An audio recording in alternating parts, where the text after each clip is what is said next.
excited to be here.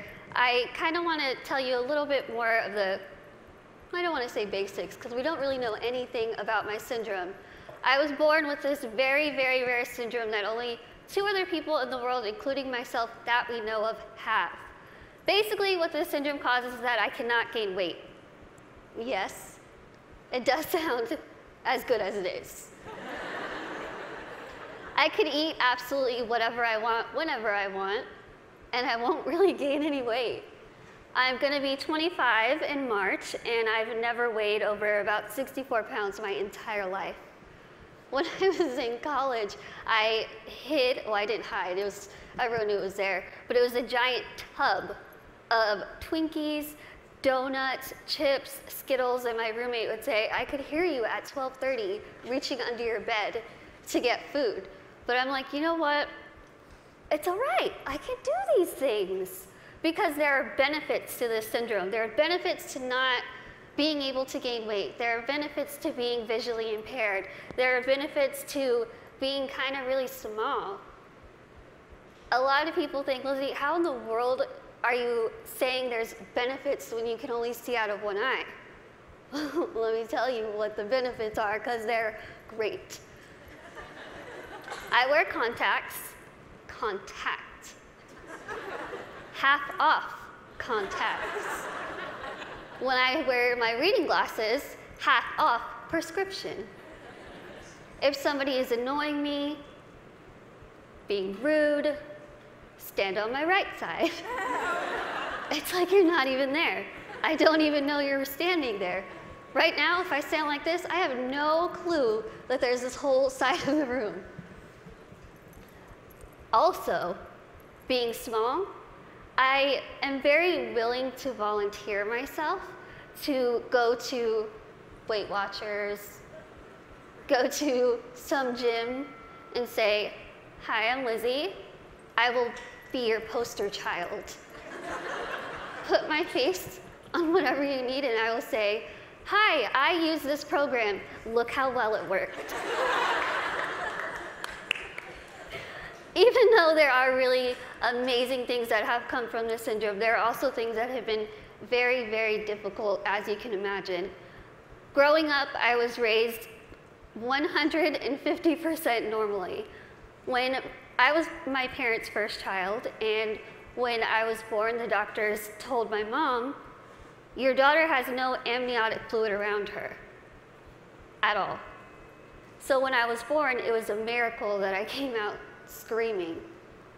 The doctors told my parents, we just want to warn you, expect your daughter to never be able to talk, walk, crawl, think, or do anything by herself. Now, as first-time parents, you could think that my parents would say, oh no, why? Why are we getting our first child to have all these unknown problems?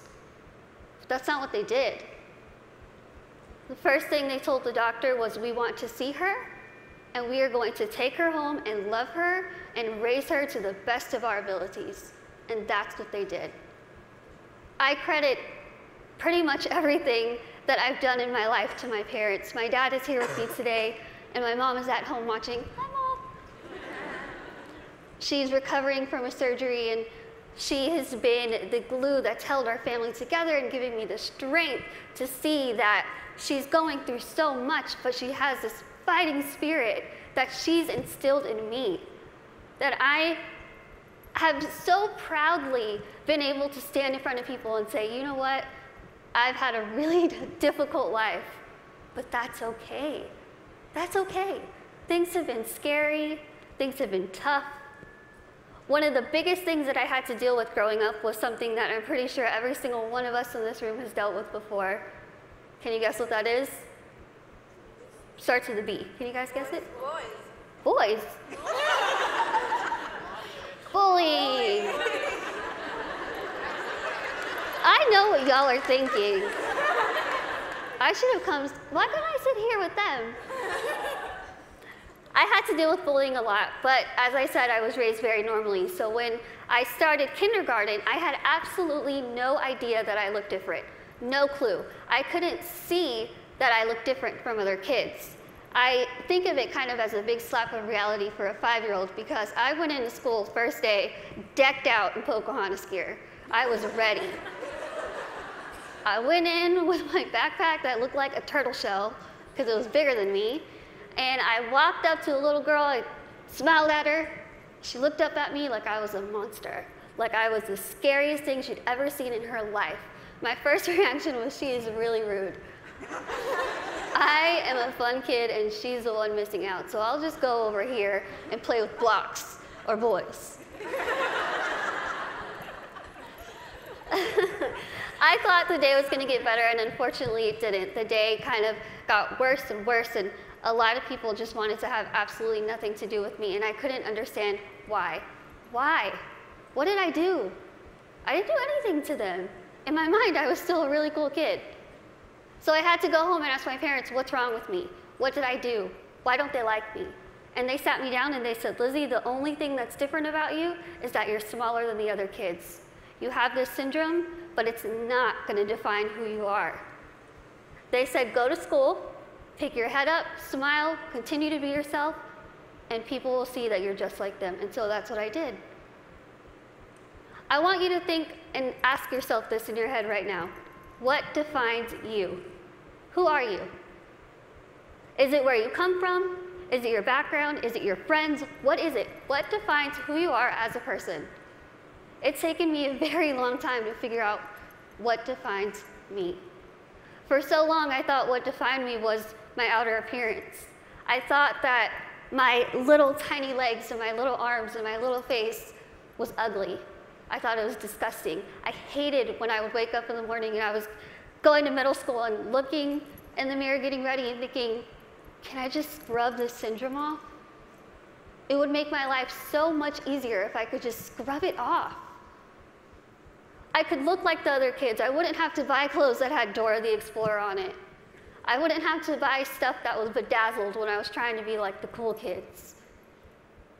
I would wish and pray and hope and do whatever I could to pray that I would wake up in the morning and I would be different and I wouldn't have to deal with these struggles. It's what I wanted every single day, and every single day I was disappointed.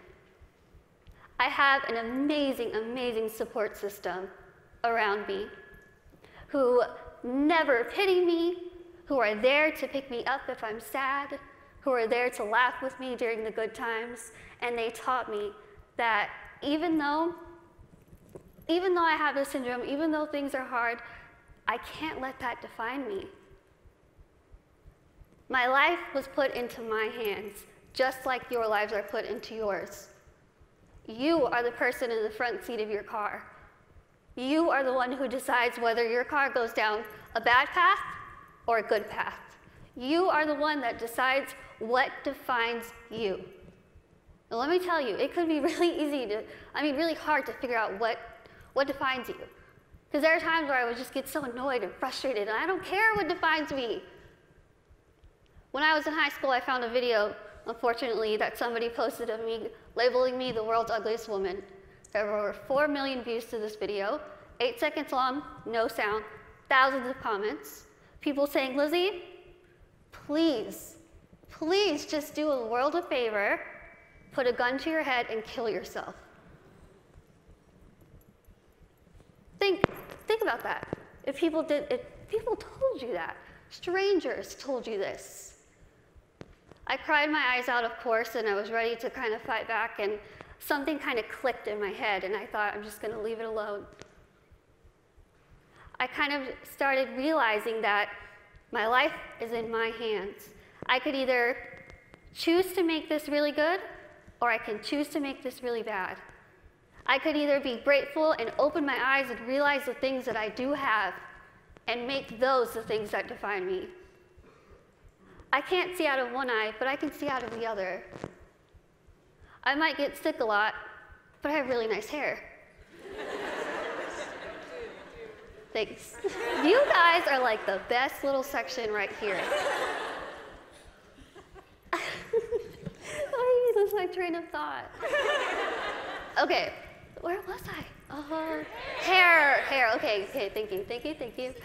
Okay, so I could either choose to be happy or I could choose to kind of be upset with what I have and still kind of complain about it. But then I started realizing, am I gonna let the people who called me a monster define me? Am I gonna let the people who said kill it with fire define me? No. I'm gonna let my goals and my success and my accomplishments be the things that define me, not my outer appearance, not the fact that I'm visually impaired, not the fact that I have this syndrome that nobody knows what it is. So I told myself I'm going to work my butt off and do whatever I could to make myself better, because in my mind, the best way that I could get back at all those people who made fun of me, who teased me, who called me ugly, who called me a monster, was to make myself better and to show them, you know what? Tell me those negative things, I'm going to turn them around, and I'm going to use them as a ladder to climb up to my goals. That's what I did. I told myself I wanted to be a motivational speaker, I want to write a book, graduate college, have my own family, my own career. 8 years later, I'm standing in front of you, still doing motivational speaking. First thing, I accomplished it. I wanted to write a book. In a couple weeks, I will be submitting the manuscript for my 3rd book.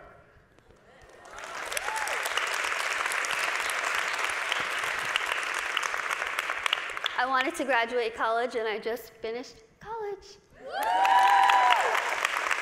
I'm getting a degree in communication studies from Texas State University in San Marcos, and I have a minor in English. I really tried to use real life experience while I was getting my degree, and my professors were not having it. But I wanted to have, lastly, my own family and my own career, and the family part is kind of down the line. My career part, I feel like I'm really doing well with it, considering the fact that when I decided I wanted to be a motivational speaker, I went home, I sat in front of my laptop, went to Google, typed in how to be a motivational speaker. I'm not even joking. I worked my butt off. I used the people who were telling me that I couldn't do this to motivate me. I used their negativity to light my fire to keep going. Use that. Use that. Use that negativity that you have in your life to make yourself better, because I guarantee you, you will win. Now, I want to end with asking you again. I want you to leave here and ask yourself what defines you. But remember, brave starts here. Thank you.